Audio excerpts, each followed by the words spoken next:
सालको दसैँमा यहाँ हाम्रो सूर्य थापाले के ल्यायो हो के ल्यायो लु बोकिरहेछन् काँधामा लु मम्मी पनि हाँसिरहनु भएको छ लु होइन के रहेछ हौ यो 80 सालमा गरौँ चाहिँ रहेछ ओहो राख्नु भएको रहेछ बास्ना आइरहेछ बास्ना के को बास्ना आइरहेछ लु जस्तो आइरहेछ बनाना जस्तो मालबोकेर जस्तो छ है कसरी थाहा भयो त अनि कसरी थाहा भयो भनेर शंका लागेर निकालेर चेक गरेको अब यसलाई यता खोलौँ है त अभिनव आऊ अभिनव पनि आऊ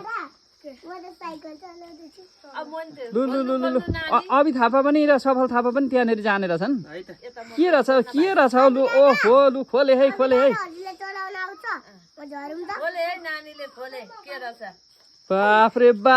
बाफ्रे नानीहरू हेर्नुहोस् त लु नानीहरू लु यो त माल बोकेर पो रहेछ त लहो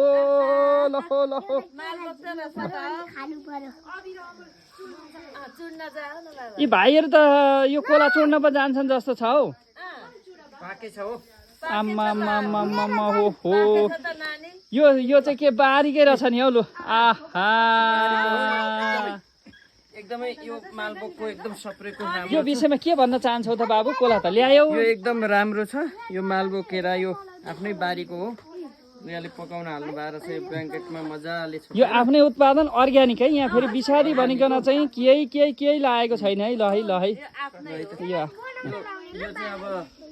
यसरी मम्मी कस्तो लाग्यो त लु हेर्नु त त्यहाँ कोला त अनि पहेँलै भएछ नि त पाकेछ नि त ल यसरी गर्नु एकदम कसरी खाने रहेछ यसको तरिका पनि यस्तो एकदम राम्रो छ यो चाहिँ मालबोक हो एकदम यहाँ सफल थापा आउँदैछ नै सफल थापाले आफै टिप्ने रे एउटा ओहो लु होइन त्यहाँको होइन अलिक राम्रो अभि थापा आउँदै हुनुहुन्छ अभि थापाले पनि टिप्ने रे आफै टिप्ने रे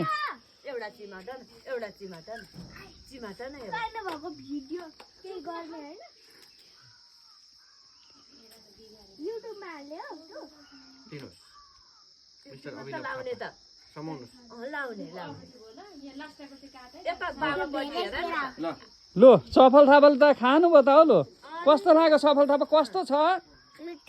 आम एउटा हँसिया ल्याउँ त लु है दसैँमा मजाले खाउँ है त ल